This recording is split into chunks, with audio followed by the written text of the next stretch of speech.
Hello বন্ধুরা, আজকে খুব সুন্দর একটা জায়গায় আসছে। দেখেন চারপাশে চা বাগান, মানে মাঝখানে টিলা, নিচে আমরা ঢালু জায়গায় কাজ করতেছি। কাজের অভিজ্ঞতাগুলো আস্তে আস্তে আপনাদের সাথে শেয়ার করব। দেখেন এখানে জায়গাটা কত সুন্দর ভিউ, চারপাশে চা বাগান। তবে জায়গাটা খুব স্ট্রাগল ছিল, আমাদের যেতে খুবই বেগ পেতে হয়েছে। কারণ দেখেন চারপাশে কীরকম খাড়া ঢাল একটা, এই ঢালগুলো উঠতে এবং নামতে আমাদের প্রচুর পরিমাণ কষ্ট হয়েছে।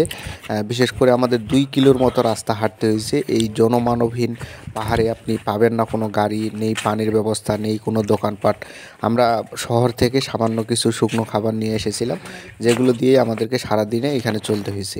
মানে প্রকৃতির মাঝে কাজ করছি, এটা তো একটা ভালো ব্যাপার, যে ভালো লাগতেছিল। অনেক সুন্দর সুন্দর প্রাণী দেখতে পেয়েছি, মৌমাছিগুলো মধু আহরণ করতেছে। মূলত আমরা একটা লেবুর বাগানে এসেছিলাম, যেখানে লেবু গাছ রয়েছে, আনারস রয়েছে, পেয়ারা গাছ রয়েছে। মানে এখানে সকল ধরনের গাছপালা, জীববৈচিত্র্য দেখা যায়।